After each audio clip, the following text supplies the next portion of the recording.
মাছ দিয়ে যা রে, আমার যে ভীষণ ক্ষুধা পেয়েছে। মাছ দিয়ে যা, মাছ দিয়ে যা, আমাকে মাছ দিয়ে যা বলছি। পেতনি একা একাই গাছের ডালে বসে এভাবে চিৎকার করছিল, কিন্তু এইদিকে রাত হওয়াতে কোনো পাখি আর সেই পথ দিয়ে যাচ্ছিল না। বেচারা মাছ খাওয়া পেতনি দুঃখে দিন কাটাচ্ছিল। আজ এই পথে কেউ এলো না, আর আমার জন্য কোনো মাছ তো নিয়ে এলো না। এবার কি তবে আমাকে না খেয়ে রাতটা কাটাতে হবে? আমি যে মাছ খাবো। মাছ খাওয়া পেতনি মাছ খুঁজতে না গিয়ে গাছের উপরে বসে কাঁদতে থাকে। ঠিক তখনই টোনা নামের এক পাখি মাছ কিনে সেই পথ দিয়েই উড়ে যাচ্ছিল। আমি শুনেছি এই পথে নাকি পেতনি থাকে। আজ তো আমার অনেক দেরি হয়ে গেল, এখন তো আমি কোথাও দাঁড়াতেও পারবো না, নইলে যে আমার অনেক দেরি হয়ে যাবে, আর আমার বউটা তো রেগে একদম আগুন হয়ে যাবে। ধুর চাই, আমার কিন্তু এসব আর ভালোই লাগে না। টোনা হন হন করে সামনের দিকে যেতে থাকে। এদিকে পেতনি টোনাকে দেখে বলে, এই এই দাঁড়া, দাঁড়া বলছি, মাছ দিয়ে যা, আমাকে মাছ দিয়ে যা বলছি। না না, তুমি দয়া করে আমাকে যেতে দাও। আমি যদি মাছ না নিয়ে বাড়িতে ফিরি, তবে যে আমার বউ আজ আমাকে ঘরে ঢুকতেই দেবে না। যা বাবা, এই পেতনি তো এক্ষুনি চিৎকার করছিল, তাহলে আবার এখন কোথায় চলে গেল? কোথায় যায় যাক বাবা, আমি আগে উড়ে পালিয়ে যাই। এরপর টোনা বাড়িতে চলে আসে আর এসে তার বউকে ডাকতে থাকে। বউ, কোথায় গেলে গো তুমি? ও বউ, এই দেখো আমি মাছ নিয়ে এসেছি। সে কি গো, তুমি এত রাতে বাড়ি ফিরলে যে? রাত কতটা বেজে গেছে সে কি তুমি দেখেছো? তার উপর তুমি এত রাতে বাড়ি ফিরেছো। বলি, এত রাতে তোমার এই মাছটা কে কাটবে শুনি? সোনা বউ আমার, লক্ষ্মী বউ, আসলে আমার একটা জরুরি কাজ পড়ে গিয়েছিল তো, যার কারণে আসতে একটু দেরি হয়ে গেল। তুমি এখন কষ্ট করে এই মাছটা কেটে ধুয়ে রেঁধে নাও তো, আমার পেটে যে ইঁদুর দৌড়াচ্ছে গো। টুনি আর কোনো কথা না বলে মাছ নিয়ে রান্নাঘরে চলে যায়। রাস্তায় তো তুই আমাকে মাছই খেতে দিসনি রে, এবার আমি তোর বউ হয়ে বসে বসে মাছ খাবো। টুনি রূপী পেতনি গপাগপ সে মাছগুলো গিলতে থাকে আর খেয়ে দিয়ে বিছানায় গিয়ে শুয়ে পড়ে। কে কি টুনি, তুমি আমার জন্য মাছ রান্না না করে এসে শুয়ে পড়লে যে? আসলে টোনা হয়েছে কি, মাছগুলো না একটা কালো বিড়াল এসে খেয়ে নিয়েছে, তাই তো এখন আর আমি তোমাকে মাছ রান্না করে দিতে পারবো না। শোনো, কাল সকালে কিন্তু তুমি আমার জন্য মাছ নিয়ে আসবে, কেমন? এসব আবার তুমি আমাকে কি বলছো কি? হ্যাঁ, আমি এতগুলো টাকা খরচ করে এতগুলো মাছ নিয়ে এলাম, আর তুমি কিনা সবগুলো মাছ বিড়ালকে খাওয়ালে? আমি আর তোমার জন্য কোনো মাছ নিয়ে আসতে পারবো না, বুঝেছো? কি কি বললে তুমি? আর একবারও যদি এমন কথা শুনেছি না, তবে কিন্তু তোমার ঘাড় আমি মটকে দেব, এই বলে দিলাম। নিজের বউয়ের মুখে এমন কথা শুনে টোনা ভীষণ অবাক হয়ে যায় আর কোনো কিছুই না বলে ঘুমিয়ে পড়ে। এদিকে সকাল হয়ে যায়। কালু কাক তার পুকুর থেকে মাছ তুলতে থাকে বিক্রি করার জন্য। এদিকে সেই মাছের গন্ধ টুনির নাকে পৌঁছে যায়। আহা, এই তো দেখছি মাছের সুবাস। এমন কাঁচা মাছের সুবাস পেতে তো আমার খুব ভালো লাগে। আরে আরে, এই টোনার বউ আবার পাগল টাগল হয়ে গেছে নাকি? এমন করে কাঁচা মাছগুলো খাচ্ছে কেন? এই এই, তোমরা কে কোথায় আছো? তাড়াতাড়ি এখানে এসো আর দেখে যাও, টোনার বউ টুনি পাগল হয়ে গেছে।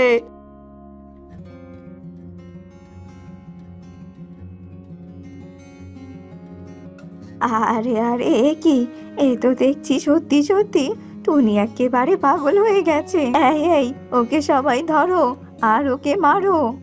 আমাকে তোমরা একটু শান্তি করে মাছ খেতে দাও তো, শান্তি করে মাছ খেতে দাও বলছি, নইলে কিন্তু সবার ঘাড় আমি মটকে দেব। তোমরা সবাই এখান থেকে সরে যাও, আমার মনে হচ্ছে এর ওপর কোনো অশুভ শক্তি ভর করেছে। এই এই, তোরা সবাই ভয় না পেয়ে ওকে শক্ত করে ধর, বাকিটা আমি দেখছি। এই এই, খবরদার খবরদার বলছি, তোমরা কেউই আমার বউয়ের শরীরে হাত দেবে না। হ্যাঁ রে টোনা, তোর বউকে তো ভূতে ধরেছে রে। তোর বউ তো এখন শুধু মাছই খাচ্ছে, কিন্তু এরপর তো আমাদের সবার ঘাড় একদম মটকে খাবে। তোর বউকে এক্ষুনি বন ছাড়া কর, নইলে তোদের দুজনকেই আগুনে জ্বালিয়ে দেব। কি? তোর কিনা এত বড় সাহস, তুই কিনা আমাকে জ্বালাবি? দেখ দেখ এবার আমি তোর কি হাল করি। টুনির ভেতরে থাকা পেতনি কালুকে আক্রমণ করে আর সবার সামনে কালুকে খেয়ে ফেলে। এসব দেখে তো সবাই সেখান থেকে ভয়ে পালিয়ে যায়। তুমি এসব কি করছো কি টুনি? আমাকে মাছ দে, আমার যে খুব ক্ষুধা লেগেছে। মাছ দে বলছি, মাছ দে। একে তোর আবার কি হলো? আমার কথা কি তোর কানে যাচ্ছে না? তুমি বাড়িতে ফিরে চলো টুনি, আমি যে বাড়িতে তোমার জন্য অনেকগুলো মাছ রেখে দিয়েছি। কি? তুই সত্যি বলছিস? তুই কিনা আমার জন্য বাড়িতে মাছ রেখে এসেছিস? তবে আর দেরি কেন রে? চল চল, এক্ষুনি বাড়িতে চল। টোনা টুনিকে নিয়ে তার বাড়িতে যায় আর ঘরের ভেতরে টুনিকে মাছ খেতে দিয়ে টোনা ঘরের বাইরে থেকে দরজাটা লাগিয়ে দেয়। এরপর টোনা দৌড়ে তান্ত্রিকের কাছে চলে যায়। এরপর সব ঘটনা তান্ত্রিককে খুলে বলে। গাছের ডালে থাকা মাছ খাওয়া পেতনি তোর বউয়ের শরীরে ভর করেছে। আমাকে এক্ষুনি তোর বউয়ের কাছে নিয়ে চল তো, আমি তোর বউয়ের শরীর থেকে ওই পেতনিকে ছাড়িয়ে দিচ্ছি। এরপর টোনা তান্ত্রিককে তার বাড়িতে নিয়ে আসে আর তান্ত্রিক বাড়িতে এসে মন্ত্র উচ্চারণ করতে শুরু করে। এই এই, কে কে রে মন্ত্র পড়ছিস? থাম থাম বলছি, আমি যে এই মন্ত্র শব্দ আর শুনতে পাচ্ছি না। থাম থাম বলছি, থাম। আয় এক্ষুনি আমার বোতলে তুই বন্দি হয়ে যা। আয় বলছি, তাড়াতাড়ি বন্দি হ। তান্ত্রিক তার মন্ত্র বলে পেতনিকে বাহিরে বের করে নিয়ে আসে আর এদিকে পেতনি মন্ত্র সহ্য করতে না পেরে অদৃশ্য হয়ে উড়ে এসে তান্ত্রিকের বোতলে প্রবেশ করে। আমার সাথে এটা কিন্তু তোরা একদমই ঠিক করলি না রে। আমি আসবো, আবারও ফিরে আসবো। আর যখন আমি ফিরে আসবো তখন আমি সবাইকে ধ্বংস করে দেব। তান্ত্রিক বোতলে বন্দি সে পেতনিকে নিয়ে সেখান থেকে চলে যায় আর টোনা আবারও তার সুস্থ বউকে ফিরে পায়। ফুলপুর বনের পাশে একটা নদী ছিল। সেই নদীতেই একটা জলপরী ছিল। সে ছিল ভীষণ সুন্দরী, কিন্তু যখন তার ক্ষুধা পেত সে ডাইনি রূপ ধারণ করত। একদিন, হে উপরওয়ালা, আমি কবে এই অভিশাপ থেকে মুক্তি পাবো? আমি কবে গর্ভবতী হব? আমি ডাইনি রূপ ধারণ করে বলে কেউ আমার কাছে আসে না, কেউ আমাকে বিয়ে করে না। এত সুন্দর হয়ে আমার কি লাভ হলো? জলপরী একা একা এসব কথা বলছিল আর নদীর মধ্যে ভীষণ কাঁদছিল। এমন সময় নদীর ধারে এক কাঠুরিয়া কাঠ কাটতে আসে আর নদীর মধ্যে জলপরীকে দেখে সে অনেক অবাক হয়ে যায়, কারণ জলপরী যে ভীষণ সুন্দরী ছিল। এই যে অপরূপা জলপরী সুন্দরী, তুমি কাঁদছো কেন? কিসের কষ্ট বলো? এই সুন্দর নয়নে কাঁদলে যে খুব অসুন্দর দেখায় তোমায়। এত সুন্দর হয়ে আমার কি হলো? আমাকে যে কেউ বিয়ে করতে চায় না, আমাকে কেউ ভালোবাসে না। তুমি আমাকে ভালোবাসবে গো? আমাকে তুমি বিয়ে করবে? জলপরীর এমন কথা শুনে কাঠুরিয়া টোনা ভীষণ লজ্জা পায় আর জলপরীকে বলে, মানে মানে না, তুমি এত সুন্দর জলপরী হয়ে আমার মতো গরিব কাঠুরেকে বিয়ে করতে চাও? তুমি বলো আমাকে বিয়ে করবে কিনা? আমি কিন্তু মজা করছি না, আমি তোমাকে সত্যি কথা বলছি। আমার শুধু একটা সন্তান চাই। আহা জলপরী, তুমি এরকম রাগ করছো কেন? তুমি একটু দাঁড়াও, আমি আমার মা বাবার কাছ থেকে অনুমতি নিয়ে আসি। আমার মা বাবার অনুমতি ছাড়া তো আমি তোমাকে বিয়ে করতে পারবো না। এ কথা বলে টোনা তার বাড়িতে চলে যায়। এদিকে জলপরী নদীর মধ্যে টোনার ফিরে আসার জন্য অপেক্ষা করতে থাকে আর অপেক্ষা করতে করতে জলপরীর ভীষণ খিদে পেয়ে যায় আর পরী ডাইনি রূপ ধারণ করে। পরী যখনই ডাইনি রূপ ধারণ করে ঠিক তখনই সেখানে টোনা চলে আসে আর ডাইনি জলপরীকে দেখে তো টোনা ভীষণ ভয় পেয়ে যায়। ও মা গো, ও বাবা গো, এ কোন ডাইনি জলপরী? আমি এই ডাইনি জলপরীকে বিয়ে করতে চেয়েছিলাম। এই ডাইনি জলপরী তো আমাকে গিলে খাবে। আমাকে এক্ষুনি এখান থেকে পালিয়ে যেতে হবে।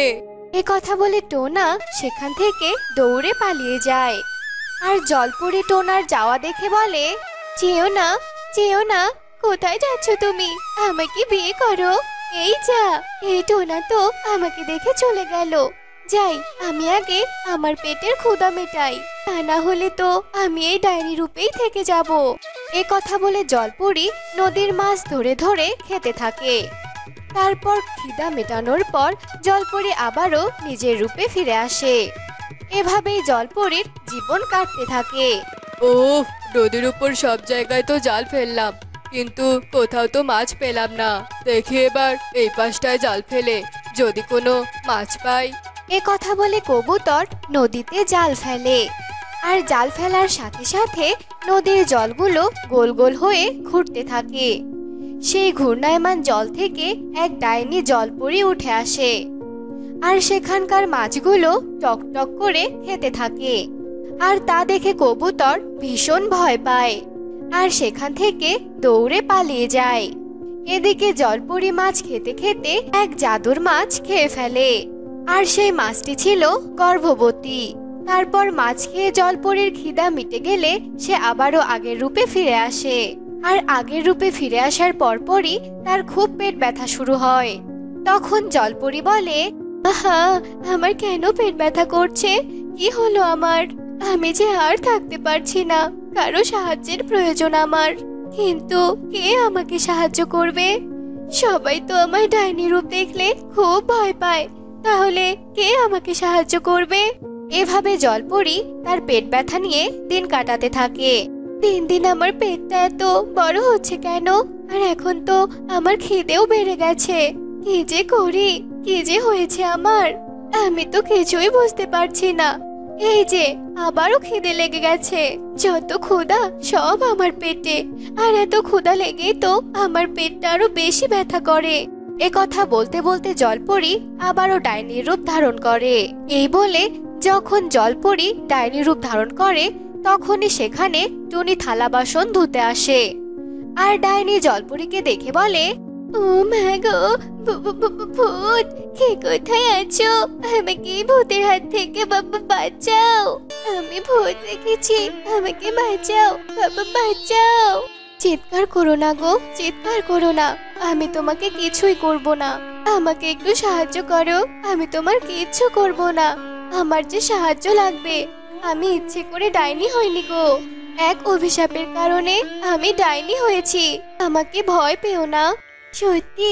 তুমি সত্যি বলছো? তুমি আমার কোনো ক্ষতি করবে না তো? তুমি যদি আমার কোনো ক্ষতি না করো তাহলে আমি তোমাকে অবশ্যই সাহায্য করব। বলো, তুমি কিভাবে অভিশাপ পেলে?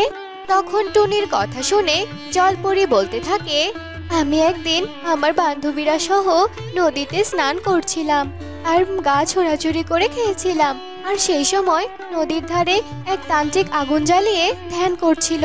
এর আমাদের জল ছোড়াছুড়ি খেলার সময় জল গিয়ে ওনার আগুনে পড়ে আর আগুন নিভে যায়। আগুন নিভে যাওয়ার কারণে তান্ত্রিকের ধ্যান ভেঙে যায়। আর তা দেখে আমার সব বান্ধবীরা সেখান থেকে পালিয়ে যায়। আর আমি সেখান থেকে পালাতে পারিনি। চোখ খুলে তান্ত্রিক আমাকে দেখতে পায় আর ভীষণ রেগে যায় আর বলে, জলপরি, তোর জন্য আমার ধ্যান নষ্ট হয়েছে। আমি তোকে কিছুতেই ক্ষমা করে দেব না। তোকে আমি অভিশাপ দিচ্ছি। তোর যখনই খিদে পাবে তুই তখনই ডাইনি রূপ ধারণ করবি। কেউ তোর ভয়ে তোর আশেপাশে যাবে না। কিন্তু আরেকটা কথা, তুই যদি কখনো গর্ভবতী হতে পারিস তাহলে এই অভিশাপ থেকে মুক্তি পাবি। যেই দিন তুই তোর বাচ্চা জন্ম দিবি সেই দিনই তোর অভিশাপ কেটে যাবে। তারপর সেখান থেকে তান্ত্রিক চলে যায়। আর তারপর থেকে সেই অভিশাপের শাস্তি আমি আজও পাচ্ছি। এদিকে আমি প্রচন্ড খিদের জ্বালায় যে কি খেয়ে ফেলেছি সেজন্য আমার পেট প্রচন্ড ফুলে যাচ্ছে আর প্রচন্ড ব্যথা করছে। তুমি আমাকে একটু সাহায্য করো, আমাকে বাঁচাও তুমি। জলপরীর এমন মায়া মাখানো কথা শুনে টুনির মনে অনেক মায়া হয়। তখন টুনি বলে, আসলে তুমি নির্দোষ হয়েও শাস্তি পাচ্ছ। আমি তোমাকে সাহায্য করব। তুমি চলো আমার বাড়িতে, আমি তোমাকে বড় কোনো ডাক্তার দেখাবো। টুনির কথা শুনে জলপরী রাজি হয়ে যায় আর নদীর মাঝখান থেকে মাছ ধরে খেয়ে তার ক্ষুধা মিটিয়ে নিজের আগের রূপে ফিরে আসে। এরপর জলপরী এক পাখির রূপ ধারণ করে আর পাখির রূপেই জলপরী টুনির সাথে টুনির বাড়িতে যায়। তারপর টুনি এক ডাক্তার ডেকে আনে। তখন ডাক্তার জলপরীকে দেখে বলে, খুশির সংবাদ, আপনি তো মা হতে চলেছেন। আমি আপনাকে কিছু মেডিসিন লিখে দিচ্ছি, সেগুলো নিয়মিত খাবেন কিন্তু। আর নিজের শরীরের যত্ন নেবেন। এ কথা বলে ডাক্তার কিছু মেডিসিন লিখে দিয়ে টুনির বাড়ি থেকে চলে যায়। ডাক্তার চলে যাওয়ার পরপরই জলপরি আবার নিজের রূপে ফিরে আসে আর টুনিকে বলে, মুক্তি মুক্তি, আমি এবার অভিশাপ থেকে মুক্তি পাবো টুনি। তুমি আমাকে অনেক বড় সাহায্য করলে। নদীর মধ্যে থাকলে আমি তো জানতেই পারতাম না যে আমি গর্ভবতী হয়েছি। কিন্তু আমি গর্ভবতী হলাম কি করে? যাকগে, সেই সব জেনে আমি কি করব? আমি যে অভিশাপ থেকে মুক্তি পাবো সেটাই আমার সবচেয়ে বড় পাওয়া। টুনি, আমি তোমার কথা কোনো দিনও ভুলবো না। এখন আমি আমার নদীতে ফিরে যাই। না না পরি, তুমি এখন যেও না। তোমার তো কেউ নেই, আর তোমার তো স্বামীও নেই, আর তুমি গর্ভবতী। আর এই গর্ভবতী অবস্থায় তুমি বিপদেও পড়তে পারো। তাই আমি চাই তুমি এখানেই থেকে যাও। সন্তান না হওয়া পর্যন্ত তুমি এখানেই থাকতে পারো, কেননা তোমার সন্তান নিলে তুমি মুক্তি পাবে। টুনির এ কথা শুনে জলপরি অনেক খুশি হয় আর টুনির বাড়িতেই থেকে যায়। এরপর বেশ কিছুদিন কেটে যায়। তারপর জলপরি একটি ছোট্ট জলপরির ছানাকে জন্ম দেয় আর টুনিকে বলে, টুনি, এবার আমি নিজের বাড়িতে ফিরে যেতে চাই। তুমি আর নিষেধ করো না। আর হ্যাঁ টুনি, তোমার ঘরের কোনায় যে একটা হাড়ি দেখতে পাচ্ছ, আমি সেই হাড়িতে জাদু করে রেখেছি। তুমি যদি কিছু চেয়ে সেই হাড়িতে হাত দাও, তুমি সে জিনিস পেয়ে যাবে। এ কথা বলে জলপরি তার ছানাকে নিয়ে সেখান থেকে চলে যায় আর টুনি সেই হাড়ি পেয়ে তার প্রয়োজনীয় সকল জিনিস নিয়ে তার চাহিদা মেটাতে থাকে আর সুখে শান্তিতে বসবাস করতে থাকে। তো বন্ধুরা, আমাদের আজকের এই গল্পটি তোমাদের কাছে কেমন লেগেছে তা কমেন্টে জানাতে ভুলো না কিন্তু। এক বনে বিন্দু নামে এক পাখি বসবাস করত। বিন্দু পাখির আত্মীয় স্বজন বলতে এই পৃথিবীতে কেউ ছিল না। বিন্দু পাখি কোথায় কাজ করত, কিভাবে খাবার খেত, বনের কোনো পাখি সেটা জানতো না। কিন্তু একদিন রাতে, যোগু, ও যোগু, ওঠো ওঠো, ঘরে যেন কিসের আওয়াজ হচ্ছে, তাড়াতাড়ি ওঠো, আমাদের ঘরে বুঝি চোর ঢুকেছে। ও যোগু, মরার মতো ঘুমিয়ে আছো নাকি? আমি এত করে ডাকছি, উঠছো না কেন? তাড়াতাড়ি ঘুম থেকে উঠে লাইটটা জ্বালাও। কাকলির এমন ধাক্কা ধাক্কিতে যোগ্য কাকের ঘুম ভেঙে যায়। তারা উঠে ঘরের লাইট জ্বালিয়ে দেয়। দেখে বিন্দু তাদের ঘরে দাঁড়িয়ে আছে আর আলমারি থেকে সোনা দানা টাকা পয়সা বের করছিল। বিন্দু, তুই এত রাতে আমার ঘরে কি করে এসেছিস? তার মানে তুই চুরি করতে ঢুকেছিস? চোর চোর, কে কোথায় আছো? আমার বাড়িতে বিন্দু চুরি করতে ঢুকেছে, চোর চোর, ধরো ধরো।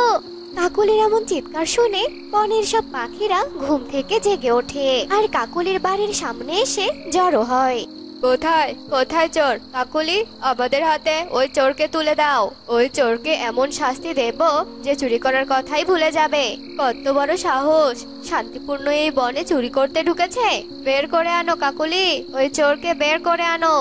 বাইরে সব পাখিরা যখন হট্টগোল করছিল, তখন ভেতরে বিন্দু কাকলির কাছে হাত জোড় করে বলে, তোমরা আমাকে ক্ষমা করে দাও, আমি আর কখনো চুরি করব না। বনের পাখিদের হাতে তুলে দিও না, ওদের কিছু বলো না আমার নামে। বিন্দুর কোনো কথাই কাকলি শুনে না। বিন্দুকে টানতে টানতে বাইরে নিয়ে আসে আর বিন্দুকে বলে, এই যে সেই চোর, আহা, দিনের বেলা কি সাধু সেজে থাকে আর রাতের বেলা চুরি করে। এই চোর বিন্দুকে আর এই বনে রাখা যাবে না। এই কথা বলে কাকলি আর যোগ্যকা বিন্দুকে বনের পাখিদের কাছে ছেড়ে দেয় আর সবাই মিলে বিন্দুকে অনেক মারতে শুরু করে আর মেরে বন থেকে তাড়িয়ে দেয়। বিন্দু অসহায় হয়ে রাতের অন্ধকারে বনের রাস্তা দিয়ে হাঁটছিল। এমন সময় প্রচন্ড ঝড় শুরু হয়। বিন্দু কাঁদতে কাঁদতে বলে, হায় হায় উপরওয়ালা, আমি এখন কি করব, কোথায় যাব? আমি তো শখ করে চুরি করতাম না, বিপদের সময় কেউ আমাকে সাহায্য করেনি, তাই তো আমি অসহায় হয়ে এই চুরির রাস্তাটাই বেছে নিয়েছি। কি ওই দূর থেকে কান্নার আওয়াজ আসছে মনে হচ্ছে, কে কাঁদছে এভাবে? যাই তো ব্যাপারটা একবার দেখি। এ কথা বলে বিন্দু কান্নার আওয়াজ অনুসরণ করে সামনে এগিয়ে যায় আর দেখে একটা বাসা ভেঙে পড়ে আছে আর তার পাশে বসে একটা ছানা কান্না করছে। তা দেখে বিন্দু পাখি বলে, কি বাছা, তুমি এভাবে এখানে বসে আছো কেন? আর এই ঝড়ের মধ্যে ভাঙা বাড়ির সামনে বসে কান্না করছো কেন? কি হয়েছে আমাকে বলো, তোমার মা বাবা কোথায়? এই ঝড়ের কারণে আমার মা বাবা এই ঘরের নিচে চাপা পড়ে মারা গিয়েছে। আমি কোনো রকমে বেঁচে গিয়েছি। আমি কোথায় যাব? কান্না করিস না রে মা, তোর মা বাবা মরে গিয়েছে তো কি হয়েছে? আমি তোকে আজ থেকে আমার কাছেই রাখবো। আজ থেকে আমি তোর বিন্দু মাসি। আমারও কেউ নেই জানিস, আমারও কেউ নেই আর তোরও কেউ নেই। আজ থেকে তোর সাথেই আমার নতুন জীবন শুরু হবে। সত্যি বলছো তুমি আমার বিন্দু মাসি হবে? তাহলে আজ থেকে আমি তোমার সাথেই থাকবো। তুমি আমার বিন্দু মাসি। এ কথা বলে টিংটিং বিন্দু মাসিকে জড়িয়ে ধরে। আর সেই ঝড়ের রাতেই তারা দুজনে এক বড় আম গাছের নিচে গিয়ে আশ্রয় নেয়। এরপর বিন্দু মাসি সারা রাত টুনটুনকে তার ডানা দিয়ে জড়িয়ে ধরে। আর সেই ঝড়ের রাতটা তারা দুজনে কাটিয়ে দেয়। পরের দিন সকালবেলা বিন্দু মাসি, ও বিন্দু মাসি, আমার যে খুব খিদে পেয়েছে গো। কাল রাত থেকে আমি না খেয়ে আছি। আমি যে আর খিদে জ্বালা সহ্য করতে পারছি না। আমাকে কিছু খেতে দাও বিন্দু মাসি। পাগলি মেয়ে একটা, তোর খিদে পেয়েছে? এই দেখ, আমরা যে আম গাছের নিচে আশ্রয় নিয়েছি সেই গাছে কত আম ধরেছে।